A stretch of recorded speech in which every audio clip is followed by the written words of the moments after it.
Right. இப்போ அடுத்தது நாங்கள் பார்க்க போகிறது என்னென்னு சொன்னால் இந்த ஆளையை பார்க்க போகிறோம்.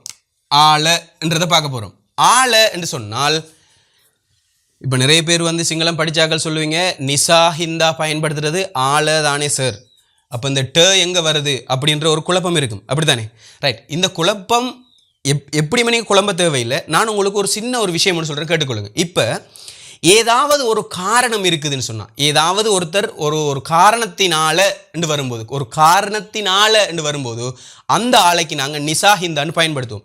ஆனால் இயல்பாகவே அவரோட உடம்புல இருக்குதாக இருந்தால், இயல்பாகவே அவரோட உடம்புல அல்லது அவரோட செயற்பாடுகளில் இயல்பாகவே இருக்குதாக இருந்தால் அதுக்கு நாங்கள் டேன்னு பயன்படுத்துவோம். உதாரணமாக இப்போ நாங்கள் வேலைக்கு போகிறோம்னு வச்சுக்கோங்க, கதை சொல்கிறாரு, நிறைய பேர் எனக்கு கால் பண்ணி என்ன தெரியுமா சொல்கிறாங்க, சார் நீங்கள் நிறைய கதை சொல்கிறீங்க சார், இந்த கதையெல்லாம் விட்டுட்டு படிப்பிக்கிற வேலையை மட்டும் பாருங்கள் அப்படின்னு சொல்கிறாங்க.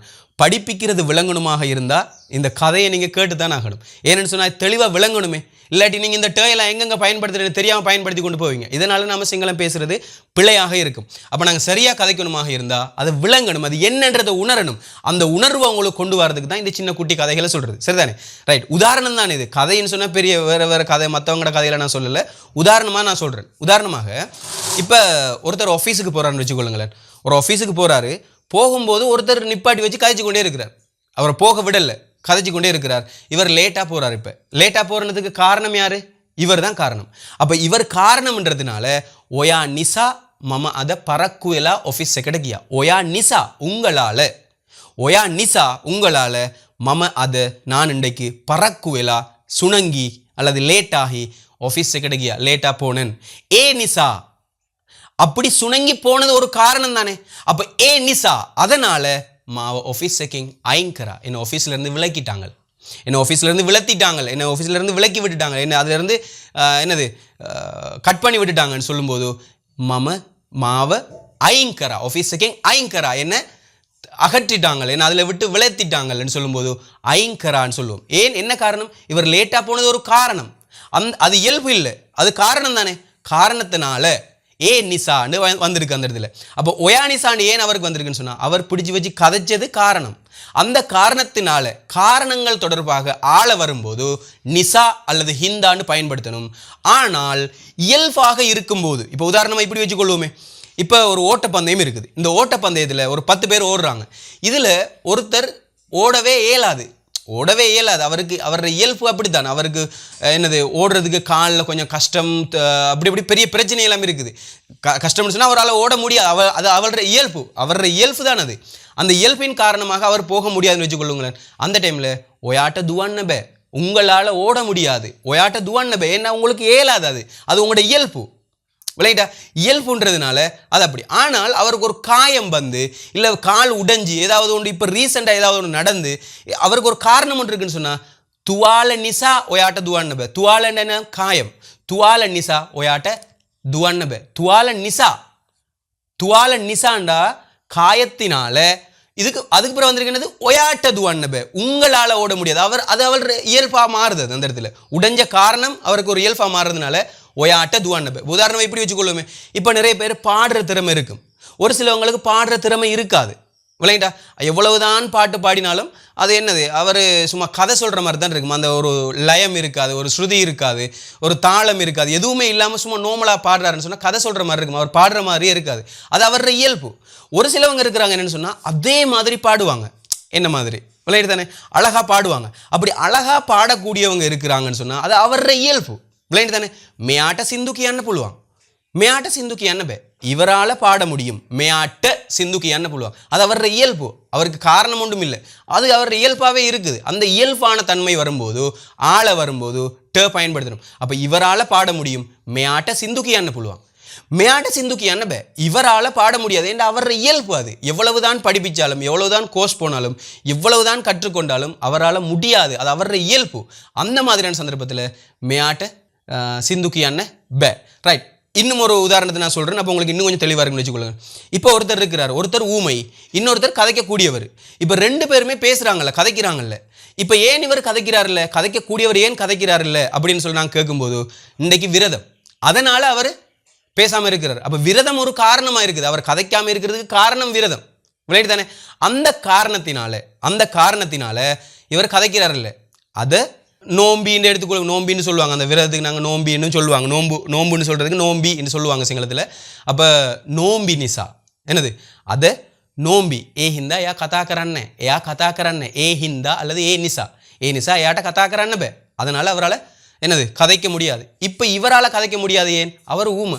அது ஊமை காரணம் இல்லை, அது அவர் இயல்பாகவே இருக்குது. விளையாடு தானே. மேட்ட கதா கரண்ண பே. கொலுய் என்றால் ஊமை, கொலுய் என்றால் ஊமை. மேயா கொலுய் கதா கரண்ண பே, கதைக்க முடியாது. அவர் இயல்பின் காரணத்தால் மேட்ட கதா கரண்ண பே. மேட்ட கதா கரண்ண புள்ளுவாங்க. அதை நோம்பி ஏ நிசா தமாய் கதா கரன் நெத்தே. இவரால் கதைக்க முடியும். இன்றைக்கு நோம்பு, அதனால தான் அதை நோம்பி ஏ நிசா தமாய் மேயா கதா கரன் நெத்தே. அதனால தான் இவர் கதைக்கிறார்ல. அப்போ அந்த ஆளை நாங்கள் டேன்னு பயன்படுத்துவோம். அப்போ ஒயாட்டபே உங்களால் முடியாது, மட்டபே என்னால் முடியாது, அம்மாட்டபே அம்மாவால் முடியாது. இந்த ஆளை அம்மாவால் உங்களால் என்னால் முடியாது. இந்த ஆளை பயன்படுத்தும் போது இந்த டேயை நாங்கள் பயன்படுத்துவோம். இப்போ விளையாட்டு தானே. ஏதோ ஒரு காரணத்தால் வரும்போது நிசா வரணும்.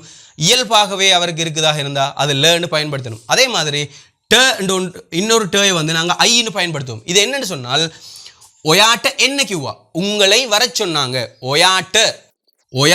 ஒயாட்டன்னு சொன்னால் உங்களை, இந்த டே வந்து ஐன்னு வந்திருக்குது. விளையாட்டு தானே. ஒயாட்ட என்ன கியூவா உங்களை வர சொன்னாங்க. ஒயாட்ட என்ன கியூவா அம்மாட்ட என்ன கியூவா அம்மாவை வர சொன்னாங்க. மல்லிட்ட என்ன கியூவா தம்பியை வர சொன்னாங்க. ஒயாட்ட பாடுவே இன்ன கியூவா ஒயாட்ட உங்களை பாடுவே இன்னைக்குவா பாட்டில் இருக்க சொன்னாங்க. உங்களோட பாட்டில் இருக்க உங்களோட பாட்டில் இருக்க சொன்னாங்க சொல்கிறோம். அந்த டைமில் ஒயாட்ட பாடுவே இன்னைக்குவா ஒயாட்ட வெடக்கரன்னு கியூவா ஒயாட்ட உங்களை வேலை கரன்னு செய்ய கியூவா சொன்னாங்க. ஒயாட்ட வெடக்கரன்னு கியூவா உங்களை வேலை செய்ய சொன்னார்கள். உங்களை வேலை செய்ய சொன்னாங்கன்னு சொல்லும்போது ஒயாட்ட வெடக்கரன்னு கியூவா உங்களை வேலை செய்ய சொன்னாங்க. ஒயாட்ட வெடக்கரனுக்கு இப்போ அந்த டே வந்து ஐன்றதுக்கு பயன்படுத்திருக்கு. விளையாட்டு தானே. அப்போ உங்களை அம்மா வெறுக்கிறாங்கன்னு சொல்லும்போது ஒயாட்ட அம்மா வைரக்கரணவான்னு சொன்னால் வெறுப்பு செய்கிறாங்கன்றதான் டிரான்ஸ்லேஷன். அப்போ வெறுக்கிறாங்க என்று சொல்கிறதுக்கு நாங்கள் வைரக்கரணவான்னு தான் சொல்லணும். சரிதானே. டிரான்ஸ்லேட் பண்ணக்கூடாது, அதை உணர்ந்து கதைக்கணும். வைரக்கரணவான்னு சொன்னால் வெறுக்கிறாங்கன்னு அர்த்தம்.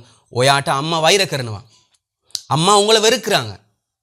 தாத்தா ஒயாட்ட வைரக்கரணவா, அப்பா உங்களை வெறுக்கிறாங்க. அப்போ இன்னும் ஒரு விஷயம் இருக்கு. என்னன்னு சொன்னால் இது முக்கியமான விசேஷமான ஒரு சொல்லணும். என்னன்னு சொன்னால் தள்ளி வச்சு பார்க்குறாங்கன்னு சொல்கிறது தெரியுமா. தள்ளி வச்சு பார்க்குறாங்க அப்படின்னா இப்போ நாங்கள் தமிழில் நான் உங்களுக்கு முதல்ல விளங்கப்படுத்துகிறேன்.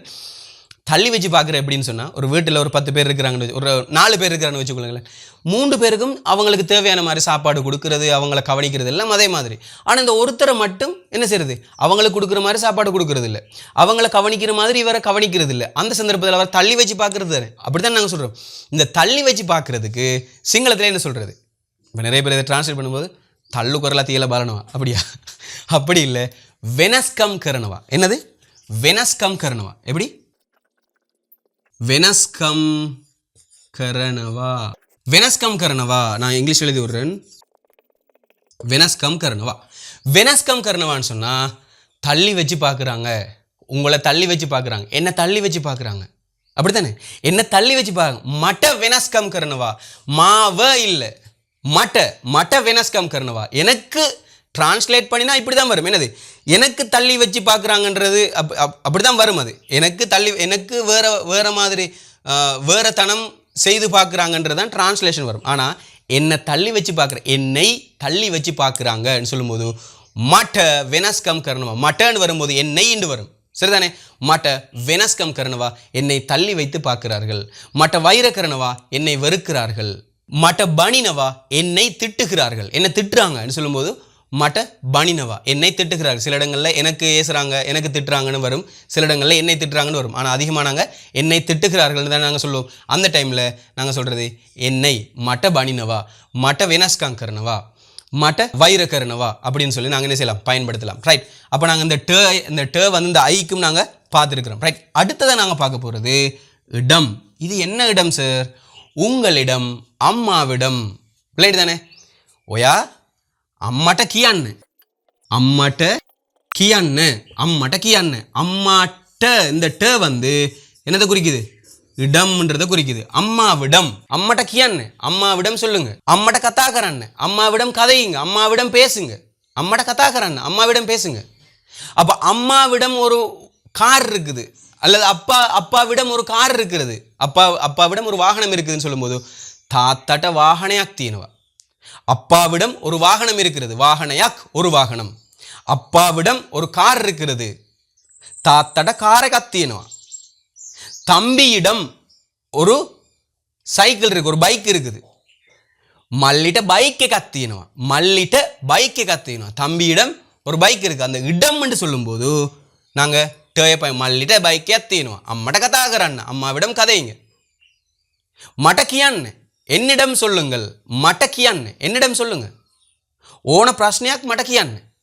எந்த ஒரு பிரச்சனையாக இருந்தாலும் என்னிடம் கதைங்க, என்னிடம் சொல்லுங்க என்று சொல்லும்போது மட்ட කියන්න. அப்ப அந்த ட வந்து இல்லுன்றது பயன்படுத்துறதை பார்த்துருக்கிறோம், இக்குன்றது பயன்படுத்துறதை பார்த்துருக்கிறோம், ஆகன்னு பயன்படுத்துறதை பார்த்துருக்கிறோம், ஆளன்னு பயன்படுத்துறதை பார்த்துருக்கிறோம், ஐ என்று பயன்படுத்துறதை பார்த்துருக்கிறோம், இடம்ன்றது பயன்படுத்துறதை பார்த்துருக்கிறோம்.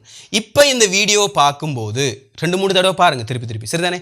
பார்க்கும்போது உங்களுக்கு ஒரு சின்ன குழப்பம் வரும். சார் சில இடங்களில் இதெல்லாம் பயன்படுத்துகிறோம் இல்லையே, நாங்கள் தமிழில் சில இடங்களில் கொஞ்சம் வித்தியாசமாக இருக்குதே சார், சிங்களத்தில் இன்னும் சில விஷயங்கள் நான் கேட்டிருக்கிறேனே, இது கொஞ்சம் டிஃப்ரெண்ட்டாக இருக்குது அப்படின்னு ஒன்று இருக்கும்.